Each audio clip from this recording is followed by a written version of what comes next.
Dear students,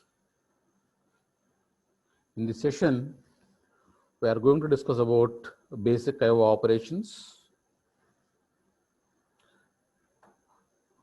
IO means input and output operations. Before discussing about the operations, first you should know what are the IO elements. What are the input element, what are the input devices, and what are the output devices, and what are the IO devices. IO means which will use as input as well as output. That is called IO device. Okay. In the computer, you will have so many input devices. They are keyboard, mouse, scanner, etc. Similarly, there are some output devices, monitor, printer, etc.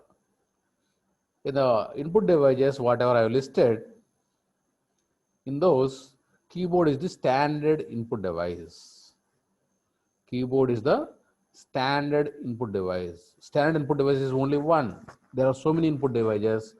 Out of all those input devices, there is only one device which is called standard input device, that is keyboard. Similarly, standard output device is the monitor. Okay. And examples of IO devices is your memory. Memory is an IO device. So, which can take the data from computer. Similarly, which can be sent the data to the computer, both which can read as well as which can write. Okay, which can do, the memory can do both the operations, read and write operations. Okay, generally the input devices, the computer can only read the input devices and the computer can write to the output devices. The computer can write to output devices and it read from input devices. Okay, that is happening. But in the case of memory, it can do both, input as well as output, read and write. Okay, basic IO operation. These are called basic IO operations. Okay, how here in this section or in this session we are going to deal with how the data from the standard input is communicated to the standard output through the processor.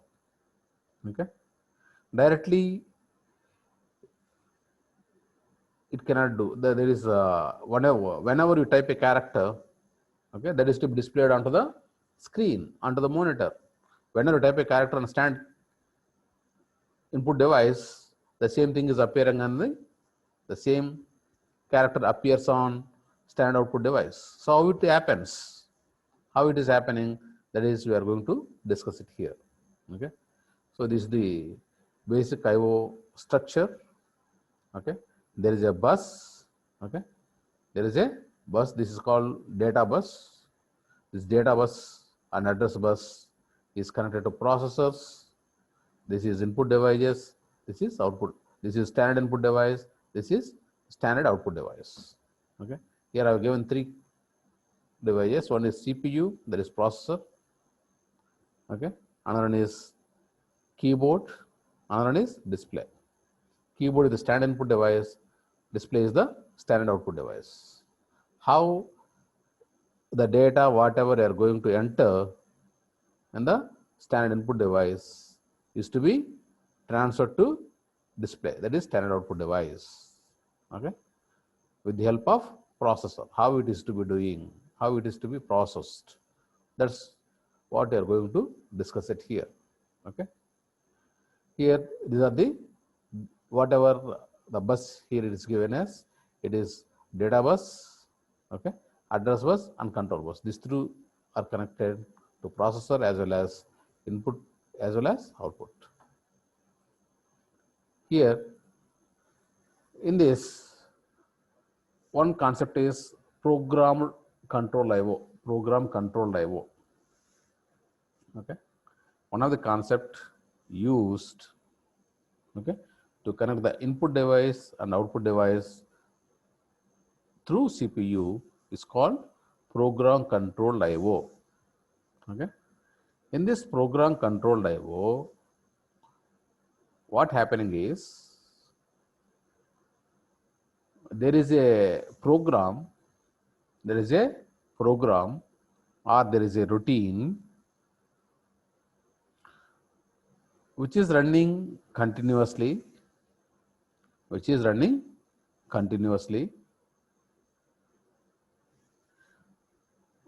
for checking the readiness of input device in the sense standard input device, that is keyboard, as well as the standard output device. Always it checks a program or a routine, or that is what we call a subroutine. Okay, a program always checks the status of standard input device as well as the standard output devices, whether they are ready for transfer. Okay, whether they are ready for transfer. Transfer means from standard input device to the computer, that is only transmit. The input device can only transmit, it cannot receive. The keyboard, it cannot receive any data, it can only transmit the data, or it can only send the data. The keyboard can only send the data. That means when it will be ready, whenever you type a character, whenever you type a character, it means that it is ready to send the data. Okay, that is called readiness. If you have not typed any character, means that nothing is there to send it. Nothing is there to send the data. If you type a character, then there is a data to send to the computer. If you don't press any key, there is no data to send to the computer. That is what we call as. So the program has to regularly or continuously checks the status of the keyboard, whether any key is pressed or not. If any key is pressed, okay, how the data has to be transferred from keyboard to the computer. That is to be taken care by, that process should be taken care by the program. Similarly, if any data is with computer, whether the data has to be ready to display on the display. For that, that program has to check the readiness of the output device, that is display. So how it should check the readiness of the display? Whether the output device is on or not. If the output device is not on, suppose for example, okay, if it is not ready to receive the data, if the output device is not ready to receive the data from the computer, that means called it is not ready. Okay, so that checks the readiness. The program checks the readiness of the standard input device as well as standard input device, standard output device, both. Okay, that is the purpose of that routine. That is program controlled I/O. Okay, a program is controlling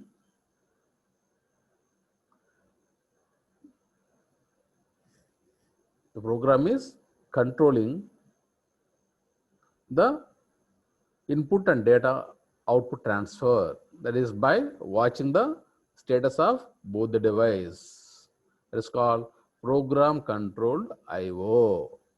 Okay, here I will read the text whatever is given in the prescribed textbook. The character reads from keyboard and typed and produces a character output on a display screen. A simple way of performing such I/O tasks is to use a method known as program controlled I/O. Whenever you type a character, some B, that will be displayed on the screen. So how that process is to be taken care is with the help of the method, is by using the method program controlled I/O. Why you are running a program and why you are running a program and why you are checking the status always is there is a difference of speeds. Okay, the difference in speed between the processor and I/O devices creates the need for mechanism to synchronize the transfer of data between them.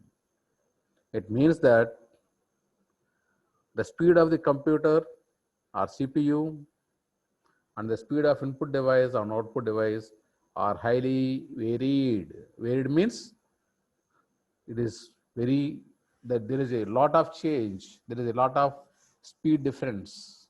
Okay, how many characters you can send per minute or per second? Very few characters, whereas computer can do millions of operations in a second. Yeah. So here the computer is the costly device, input and output devices are cheaper devices. At the same time, the speed of computer is very, very high when compared to input and output devices.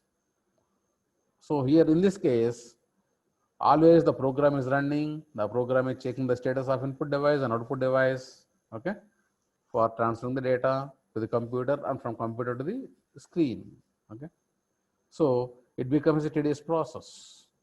Why? Because the CPU is a costly device which is waiting for slow devices, okay, which is not the right way of utilization of resource. Always the costly resource should be utilized in a better manner when compared to the cheaper devices. So whatever the method used in program, or what are the method followed, okay, program controlled IO for input output data transfer is not efficient.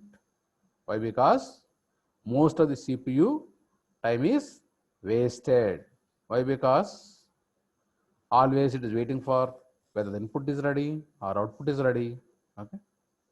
That is not the right process of utilization of resources. So we need to utilize the CPU in an effective manner so that this program control IO process is not suggestible, okay, is not suggestible. But anyway, we are okay, that I will delete later in a detailed stage. But at present, program control IO is not the right method for better utilization of CPU. Okay, the drawback of this is the CPU utilization is less in this method. Okay, so time is wasted for CPU. Okay, all these are the reasons. Then how this program control IO here, whatever I mentioned here, how it is to be happening is explained here. Already here you see the diagram, a processor. Here there is a register called SIN. Here there is a bit called SOUT. Okay. Status of input register, sorry, status of input device. This is status of output device. That means this status bit, the status bit shows that whether the device is ready or not. If SIN is 1, means that it is ready, like that. Okay.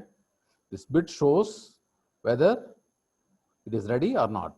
So what the program will do, the program will continuously read these bits, SIN, SIN or SOUT, SOUT and SIN. These two bits are going to read by the program always, okay, for checking the status of input and output devices, whether they are ready for transfer.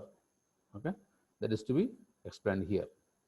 If valid character is stored in the data in means it is a register. It is a register. Similarly, data out is also a register.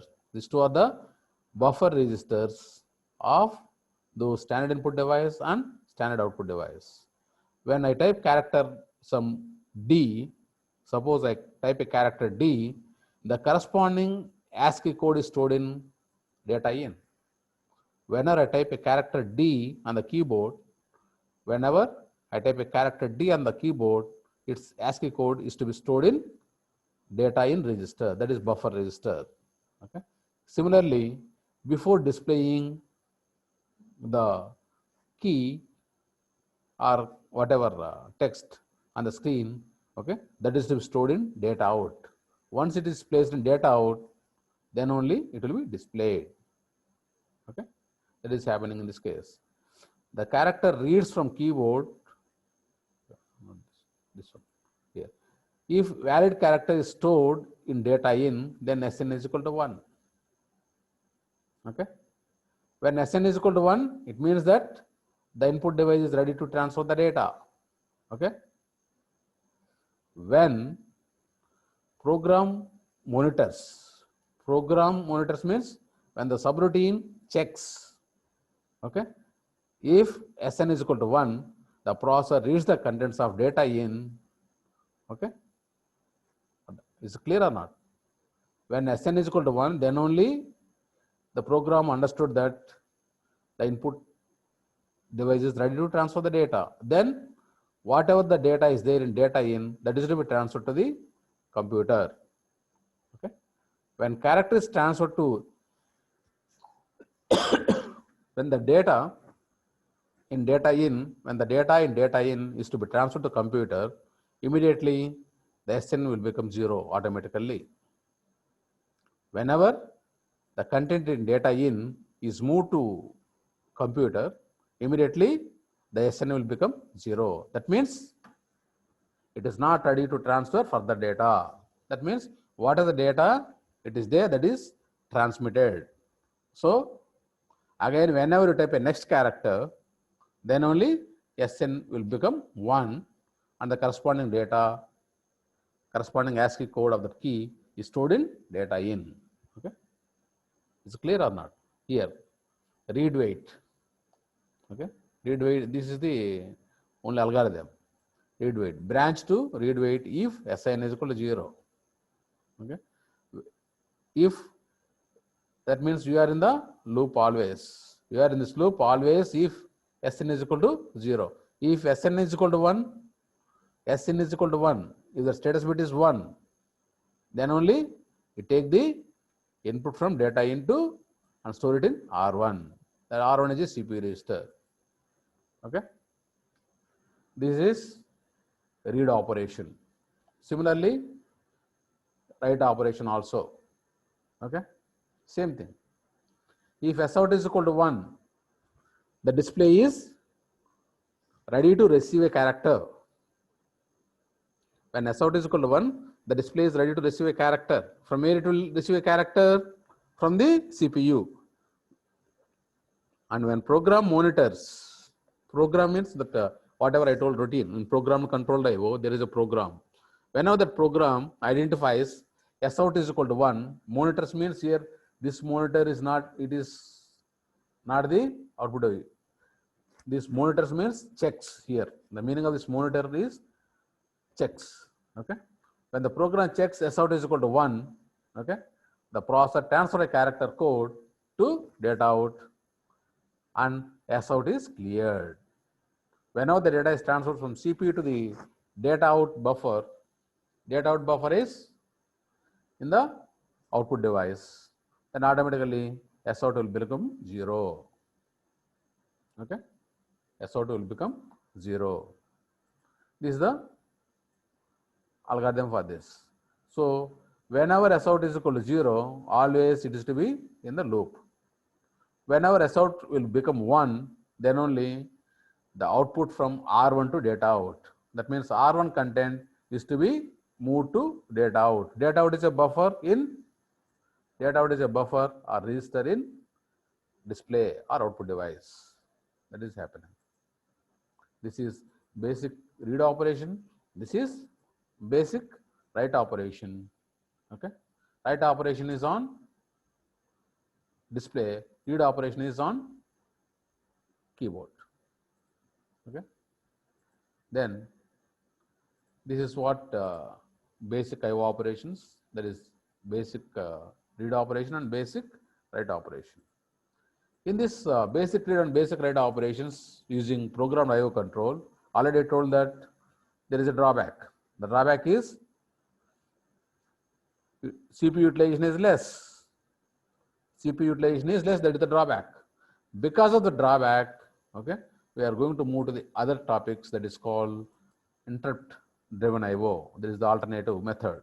This is The alternative method is interrupts may use to improve CPU utilization. This method is called interrupt driven IO. This method is called interrupt driven IO. That means instead of the program monitors and waiting for input and out, for input device and output device readiness, okay. In the case of interrupts, what it will do is whenever the input is ready, it will send an interrupt to processor. Similarly, whenever the output is ready, it sends a interrupt to the processor. So the interrupt is going on its own job. Whenever it gets the interrupts, then it will attempt the process or routine. Okay, the CPU will not wait for anything. Whenever it gets a interrupt, okay, if the input device send the interrupt, that means I am ready. Then only the CPU responds. Similarly, if the output device sends an interrupt, that means I am ready. Then only the CPU responds. So the CPU will not wait for the input-output devices in this case. That is called interrupt-driven I/O. That we will discuss it later. Whatever the drawback in programmed I/O, that will be overcome in interrupt-driven I/O. Okay, that is the drawback here. Okay, then already here I wrote the drawback. The drawback in the first case, that is programmed I/O method. The drawback already I have written here. Okay, here one more thing is there, memory mapped I/O. There is one more concept called memory mapped I/O. Here there are two concepts, memory mapped I/O and I/O mapped I/O. What do you mean by memory mapped I/O? Here, in this case, in the programmed controlled I/O, what we have done? We have taken the input device and output device addresses here. Here, input device, this is output device. We have taken the addresses of input device and output device for data transfer, etc. But in the case of memory I/O device, in case of memory mapped I/O, okay, there is no data in, there is no data out in the devices. These are available in the memory. Data in, here actually in the hardware there is a buffer, data in and data out. This is input buffer register, this is output buffer register. Okay, all these things, all this data in, data out, and S in and S out, all these things, okay, will be kept in the memory. Okay, and we are doing the programming. That is what we call as memory mapped I/O. That means I/O locations, okay, will be used the memory. That is memory mapped I/O. Okay, all the I/O addresses, okay, will use the memory locations. If the I/O addresses use the memory locations, then we call it as memory mapped I/O. If memory address value are used to refer to peripheral device, buffer registers. If memory address values, that means the main memory address is used to refer to peripheral device buffer registers such as data in and data out, which is known as memory mapped I/O. That means if the memory refers the I/O devices, if the main memory refers the I/O devices, then we call it as memory mapped I/O. Okay. Here the previous case, whatever I told is, that is I/O mapped I/O. In the case of I/O mapped I/O, we should have I/O instructions. We should have the input-output instructions. In the case of memory mapped I/O, we don't require input and output instructions. Input and output means we don't require I/O instructions. So whatever the instructions we are going to use for memory, the same thing can be used for memory mapped I/O also, so that the number of instructions will be reduced. If you use memory mapped I/O, okay, you don't require a separate I/O instructions. Okay, if you use I/O mapped I/O, we have to use a separate instructions for I/O operations. Okay, here this memory mapped I/O. At a later stage, in somewhere else in other chapters, we will discuss about the difference between memory mapped I/O and I/O mapped I/O in detail. Okay, at present it is only what do you mean by memory mapped I/O and what do you mean by I/O mapped I/O. Okay, that is this one. Here we give an example of read operation here. read wait test bit. So that is third bit in status. Okay. If you here, if any, already I told that status registers. Okay. In status means input status, out status means output status. Okay. A bit, a particular bit. Okay. That is S in and S out. Already I told, that is explained earlier. This S in and out. You need to check a particular bit. Okay. You need to check a particular bit. Okay. That bit is checked here. In the memory mapped IO, that bit is checked. Okay. Whether that is 1 or not. Okay. That is in status. Okay. That is third bit of that. Okay. Test bit. Okay. Here.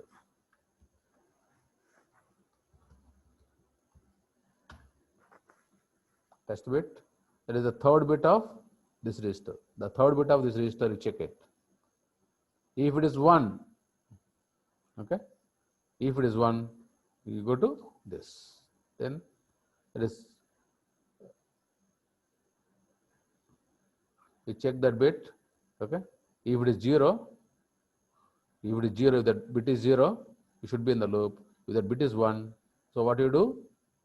Move byte data in low, whatever is there in data in, that is to be moved to R1. Whatever is there in data in buffer, that will be moved to R1. That is to be happen when this test bit is 1. If test bit is 0, it should be in the loop always. Okay.